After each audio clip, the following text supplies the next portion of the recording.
বাসর ঘরে আমার পেটে কাটা দাগ দেখে আমার স্বামী আমাকে জিজ্ঞেস করলো এটা কিসের দাগ। আমি তাকে বললাম যে আমাকে এক গ্লাস পানি দিন, আমি একটু পানি খেতে চাই। সে খুব শান্ত সাবলীল ভাবেই আমাকে এক গ্লাস পানি দিল। আমি পানিটা খেয়ে নিলাম। তা পানিটা শেষ করতে না করতেই সে আমাকে আবার একই প্রশ্নটা করলো এটা দাগ কিসের। তখন আমি তাকে বললাম আমি বিয়ের আগেই কথাগুলো আপনার সাথে শেয়ার করতে চেয়েছিলাম, কিন্তু আমার মা বাবা আর বড় বোনের জন্য আপনার সাথে কথাগুলো আমি শেয়ার করতে পারিনি। আপনার সাথে কথা বলার জন্য আমি অনেক চেষ্টা করেছি, কিন্তু তারা আমাকে কোনো সুযোগই দেয়নি আপনার সাথে কথা বলার জন্য। তখন সে একটু বিরক্তই হয়ে গেল। আমাকে বলল যে এত ভনিতা না করে সোজা সাপটা জবাব দিয়ে দাও যে এখানে কাটা দাগ কেন। তখন আমি তাকে বললাম আমি যখন ক্লাস 9-এ পড়ি তখন আমি একটা ছেলেকে পছন্দ করতাম, তাকে আমি অনেক ভালোবাসতাম। 3 থেকে 4 মাসের মতো তার সাথে আমার সাথে রিলেশন ছিল। যেহেতু আমার বয়স কম ছিল, এত কিছু বোঝার মতো জ্ঞান বুদ্ধি তখন আমার ছিল না। সে একদিন আমাকে ফোনে বলল তার নাকি জন্মদিন, সে আমাকে ছাড়া কেকই কাটবে না। ছোট মানুষ ছিলাম তো,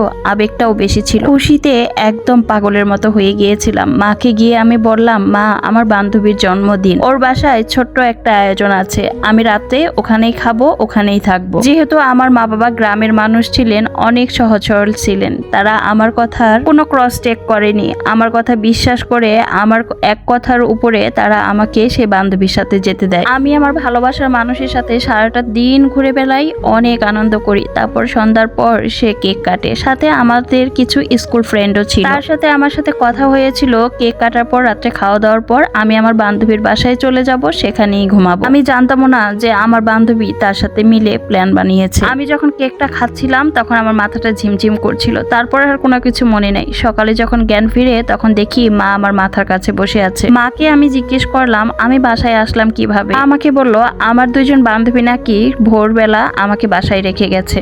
আমার মা তখনও বুঝতে পারেনি, এতটা সহজ সরল ছিল যে আমার কোনো সেন্স নেই আর জন্মদিনের দাওয়াত খেতে গিয়ে কেনই বা আমি এরকম করছি। তারপরে থেকে যে কতবার চেষ্টা করেছি আমার সে ভালোবাসার মানুষের সাথে যোগাযোগ করার জন্য, কত হাজারবার যে কল দিয়েছি একটিবার তার সাথে কথা বলার জন্য, কিন্তু সে তারপরে থেকে আমার একটিবারের জন্য কল রিসিভ করে। স্কুলে গিয়েও আমি লক্ষ্য করলাম আমার সেই বান্ধবীগুলো না আগের মতো আমার সাথে আর কথা বলে না, মিশে না। আমি কিছু বুঝতে পারতেছিলাম না যে কি হচ্ছে আমার সাথে। একদিন অনেকবার কল দিয়েছিলাম আমার সেই ভালোবাসার মানুষটাকে। তারপর কল দিতে দিতে সে একসময় আমার কলটা রিসিভ করে এবং সে আমাকে বলে তুমি বুঝতে পারো না আমি তোমার সাথে রিলেশন রাখতে চাই না, কেন আমাকে এত বিরক্ত করছো। অনেক ভালোবাসতাম তো তাকে, অনেক কান্না করেছিলাম, অনেক হাতে পায়ে ধরে রিকোয়েস্ট পর্যন্ত করেছিলাম কেন ব্রেকআপ করছো, কেনই বা তুমি আমার সাথে রিলেশন রাখবে না। কিন্তু সেদিন সে আমার কথার কোনো জবাবই দেয়নি। আমি স্বাভাবিকভাবে সবকিছু করছিলাম, ডিপ্রেশনে চলে যাচ্ছিলাম। আস্তে আস্তে মাঝে কেটে যায় 2 থেকে 3টা মাস। তারপরে একদিন হুট করে আমার মাথা ঘোরায়, একটু বমি বমি আসে। মার সন্দেহ হাতে আমাকে ডাক্তারের কাছে নিয়ে যায়। ডাক্তার কিছু টেস্ট করে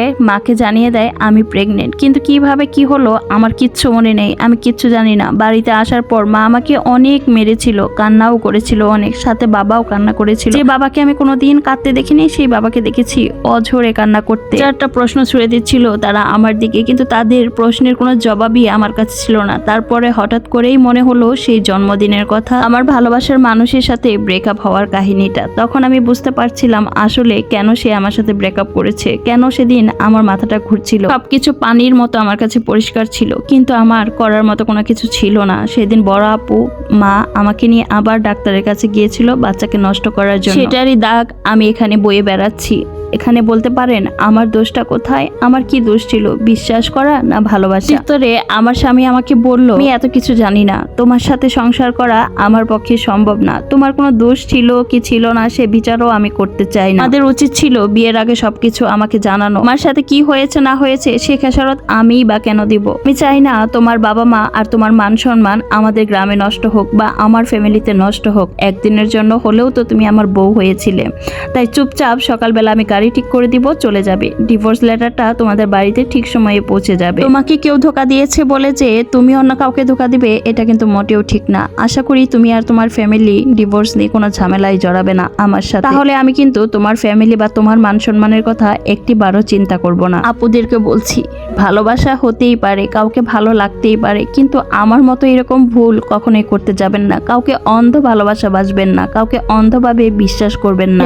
আমার মতো আপনাদের কপালেও কখনো সংসার নামক সুখটা আর জুটবে না।